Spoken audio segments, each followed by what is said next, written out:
Hello, Mr. Secretary. Afternoon. Welcome to our little event here. Thank you. I'll launch right in here. So I'm a member from California, Northern California, and in my home state, we've had this project that was initiated in 2008 by a vote of the people for $9 billion worth of bond funds to go to the high-speed rail to complete a project from San Francisco to LA, right? So over the years, we've found that they fall farther and farther behind, and the price goes up and up and up. It was sold to the voters then in '08 as a $33 billion project with the possibility of adding also a Sacramento and a San Diego spur for a little more money later. Well, it's fallen way behind. It was supposed to be completed in 2020, actually, was the original sale that the voters were given. And now they hope to have one segment done by 2023. And the price has skyrocketed from the $33 billion that the voters saw on the ballot to a number somewhere around $105 billion. And it was supposed to also draw in a lot of private investment to make up for the difference between the $9 billion and the 33 at the time. So they've been able to lay their hands on or identify a number somewhere around 20, 25 billion maybe for via cap and trade and other things for a $105 billion project. So we're $80 billion short of being able to build it out. And federal government has put forward recently, I think about $2 billion in the recent IIJA and about $3.5 billion in the 2009 Stimulus Act of 2009. And so here we find ourselves 80 billion short to build out at whatever today's price is of a project that currently, if they can complete it in a certain amount of years, who knows, would go from not SF to LA, but Madera to Shafter, California. Which Madera and Shafter are kind of like SF and LA, right? But anyway, I'm pretty tired of this project not meeting any promises and going way over and such. But I want you to be aware, Mr. Secretary, that a simple thing like the land acquisitions that are happening in the route, which they haven't identified the whole route yet. They know the easier part from through the valley and South Bay, linking up with the North Valley. They don't know how they're going to get it through the Tehachapis to LA. But they're not even paying people for the land that they've taken from them through eminent domain. Are you aware of that situation, sir? You're saying that people have not been compensated for expropriation of their land? Right. I would want to see more details about the case here. I'd be happy to supply that to you. So, I mean, can you support a federally backed project if it was more federal nexus of taking property without providing the compensation? You wouldn't do that, would you? Well, any federally funded project would have to comply with all of the law with regard to obviously everything from Title VI to making sure people are appropriately accommodated. So again, I'd want to know more. Is this the subject of a federal complaint, to your knowledge? Anyway, we'll look into it. We'll get back with you. Yes, sir. Thank you. But as the prices go up, when does the value become not there for the thing? I mean, I can see Acela here on the East Coast, high ridership, density of population, that works out, more or less. But here, we're decades behind now by the time we build it out, and the price has at least tripled. Now, if I had a bid for getting my roof done, they told me $33,000, and they show up to start changing shingles, and they said, oh, now it's $105,000. I'd say, I need a different bid. So what is, at the end point, what's right for the taxpayers on this? So the way we view it is that that decision is not entirely up to the federal government. It's largely up to the project sponsor and the people of California. As you noted, there's federal money into this, especially from the 2009-2010 funds. But also the state has in its recent budget agreement, I think, committed another 4.2. So what we really want to do is make sure that we're getting the greatest bang for our federal buck while partnering with the state and proceeding as they see fit. They'll be looking to the feds for a lot more because we're about tapped out at the state level. Let me shift gears. I'm sorry. Time always goes fast. The AB 5 implementation, that bill in California, which is basically taking small truckers and putting them out of business if they're not operating as an employee of a larger company. Have you provided any guidance to the truckers in the state about how we're going to apply with AB5 and not have just a complete loss of those pool of truckers and already the supply chain issues we have? Well, certainly a priority for us is to increase employment in trucking, and we've seen that has grown substantially. So in this case, we've been able to engage with the different players, but need to emphasize also that when it comes to the litigation that's going on over this, the department is not a party to that. Yeah, I mean, we're talking owner-operators, not necessarily employees. The owner-operators, do they have a place at the table anymore? Say again? Do the owner-operators have a place at the table anymore, do you see? We certainly think owner-operators are a very important part of the future of trucking, just as they are the present. Okay, thank you. We have the PRO Act being had in D.C. I think the time is... AB5, but anyway, thank you, Mr. Chairman.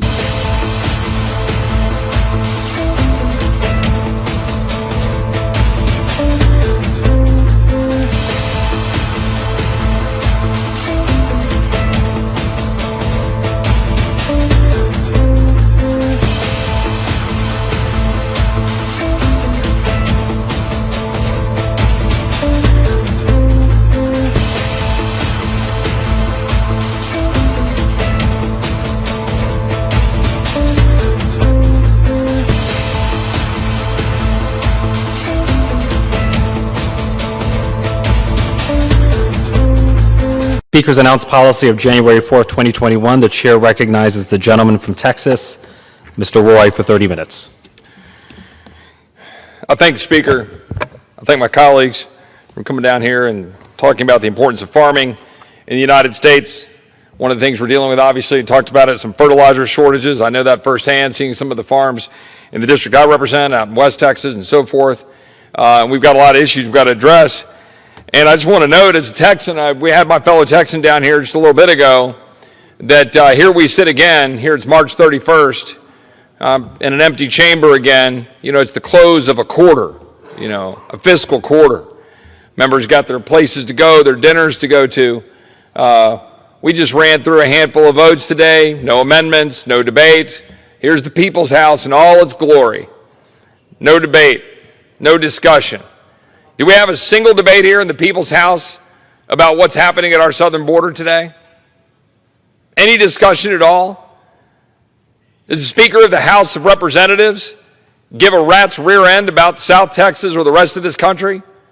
About the ranchers that are dealing with a flood of people coming across our border, endangering them and their families? No, they don't care. They don't care at all. But I can tell you, we in Texas care. And the leadership of this body better start caring soon. And let me just say something to all my fellow Republicans who just funded this government 2 weeks ago. Those of you who cut a deal with the devil, you're responsible for this too. You funded this government. You funded the government that's allowing people to come across our border, that's empowering cartels, that's allowing migrants to get abused, that's causing ranchers to lose their livestock, ranchers to be endangered, fentanyl to pour across our border. And now this administration has the gall to shut down Title 42 while Americans are still wearing masks on airplanes, while we still have men and women in uniform being forced to get a needle stuck in their arm with the power of government. And the leadership, so-called leadership of our government, has the gall to shut down Title 42, the one thing allowing us to stop the flood at our border, even partially. March of this year, right now, March, 200,000 apprehensions. 100,000 turned away under Title 42. But now the head of the CDC, in coordination with the Department of Homeland Security Secretary, is saying we're going to stop using Title 42. Well, then what in the hell are you going to do? Nothing other than process more immigrants coming across our border who are not truly seeking asylum. But that's what's happening. And what's actually happening at our border right now is that there's shootouts going on as we speak on a daily basis between the Gulf Cartel, it's technically the cartel Jalisco New Generation, but Gulf Cartel, CDG, warring with the Cartel del Noreste of Los Zetas. And we're talking about dead people, dead bodies, people getting shot in their car, bullets firing, flying all over our southern border, dead individuals. This young girl here, head blown off. All of this is happening every single day. All while American kids are dying with Xanax laced with fentanyl. And again, I want to be clear here. When you take Title 42 away, you, Secretary Mayorkas, you, CDC Director Walensky, you, my Democratic colleagues who are countenancing it and funding it, you, President Biden, when you take away Title 42, the blood is on your hands. Dead Americans, dead migrants, destroyed communities in Texas, empowered cartels, making literally last night, talking to people coming across the border, saying they're spending $3,000 to $5,000 to come up from Nicaragua, Venezuela, Cuba, 13,000 apprehensions from Russia in the last 5 months. We're about to see an unprecedented explosion on our southern border. But again, this administration not only doesn't care, it's purposeful. It is 100% purposeful. Endangering the people of the United States, endangering migrants while in the false name of compassion saying it's good for them, empowering cartels, knowing they're doing it, knowing they, for the most part, do not have a legitimate claim to asylum. They're purposely not enforcing the laws of the United States, purposely not using the tools at their disposal, like now ending Title 42. And for what reason? For crass political purposes. That is your modern Democratic Party. Using migrants, using them for political purposes and endangering them and Americans in the process. It is a gross violation of the oath taken to defend the Constitution of the United States. It is fully and entirely impeachable, and every Republican should be agreeing to impeach Secretary Mayorkas on day one when we come into this body and we're in charge of the House of Representatives next January, after the absolute feckless destruction of this country by an incompetent, destructive Democratic majority in this body, an incompetent, destructive, and flat-out reckless administration refusing to enforce the laws of the United States. But that is what is happening. Everybody says, oh, you're going down, there he goes, you're ranting on the floor again about the border. Well, excuse me, but it's Texas. And Texas needs to be starting to take a little action to tell the rest of this country to shove it up its rear end, because Texas is taking it on the chin. Because the leadership of this country is forsaking Texas, hurting Texas, hurting my neighbors, hurting my community. And it's about time that it stops. And it's about time that Republicans on this side of the aisle stop giving lip service to border security, choose to actually do their job and not fund the government that is refusing to enforce the laws. I listened to Republican leadership down here on the floor a few weeks ago trying to tell me, oh, thank me for giving us more money for ICE and Border Patrol. Well, how the heck is that working out now? More money for more processing of more migrants getting abused by cartels? More money for more processing of more migrants to come into Uvalde, Texas, where the mayor just texted me 5 minutes ago? Tell them, in case you're wondering, that's you Democrats across the other side of the aisle, tell them, and by the way, Republican leadership, tell them to come and see the, I'll edit his remarks, crap show they have created 500 to 1,000 a day in Eagle Pass and Del Rio, no vetting. These are human beings, Texans, people we represent, our communities. But I promise my colleagues on the other side of the aisle don't give a whit. They sit in their smug chairs in their committee hearings saying, oh, this is all made up. There's nothing to it. It's all lies. Just like the lie that President Biden said and his press secretary said when he accused Border Patrol agents of whipping people. The flat out lie. Where are those Border Patrol agents now? Have they been returned to their job? Has a report come out? No.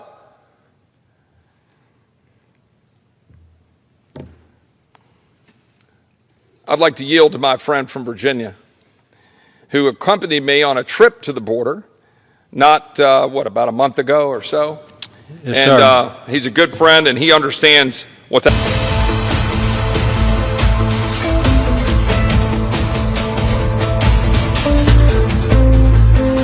Is just a week away. And of course, we will have turkey, or so we thought. And in these difficult times as Americans, we all have a lot to be thankful for. I'm so proud of my daughter, Libby, and grateful for my brand new son-in-law, Andrew. I am thankful for being selected by my fellow Iowans to have the privilege of representing each of them in the United States Senate. And I know I speak on behalf of all Iowans when I express the most heartfelt gratitude for every one of the brave men and women who have served in the armed forces of our great nation, risking everything to protect what we all hold dear. Thanksgiving is the day set aside for us to gather with family and friends to express our gratitude for all of our blessings with a grand feast. When most of us think of Thanksgiving trimmings, delicious sides like cranberry sauce, one of my favorites, sweet potatoes, green beans, mashed potatoes and gravy, and stuffing all come to mind. But this year, as a result of Bidenomics, Thanksgiving trimmings refer instead to the items being cut from the menu due to rising prices. With the cost of Thanksgiving dinner up 20% since last year, 9 out of 10 Americans are planning to eliminate at least one dish from their menu.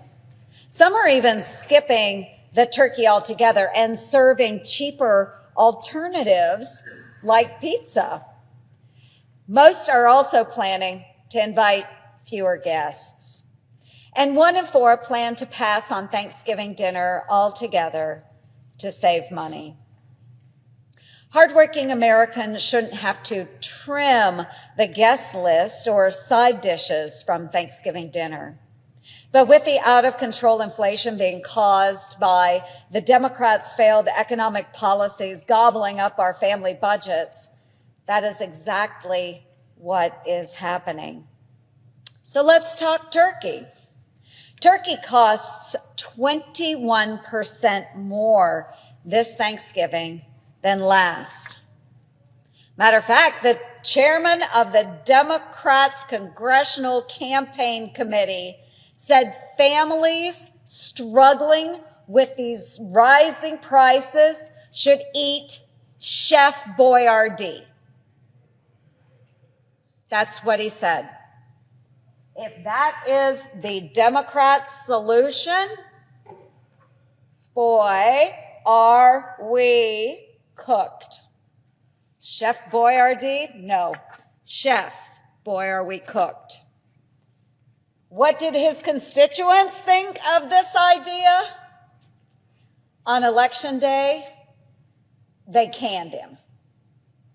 Instead of Chef Boyardee, Washington needs to serve up some real solutions to cut the causes of climbing costs. Beginning on his very first day in office, President Biden made it a priority to turn off American energy. This has been a recipe for disaster, with energy prices increasing nearly 18% just this last year. According to the nonpartisan Congressional Budget Office, the Democrats' so-called Inflation Reduction Act will even further increase the cost of natural gas, which will have a direct impact on food prices because natural gas is a key component for producing fertilizer, which is already costing our farmers 2 to 4 times more today than just 2 years ago. The Biden administration is also bringing out leftover land use rules from the Obama era that will impose costly and bureaucratic regulations on farmers that will also impact food costs. This certainly is no way to show gratitude towards those who grow the food we rely upon to feed our families on Thanksgiving and every other day. Folks, let's bring down costs by sticking a fork in these inflation-causing laws and burdensome regulations that the Democrats keep dishing out. Bidenomics is going to be the real turkey at this year's gathering. But I sure hope the bigger bite it's taking out of your budget doesn't put you in a foul mood when we all have so many other things to be thankful for. Happy Thanksgiving. Thank you, Mr. President. I yield the floor and would note the absence of a quorum. Clerk will...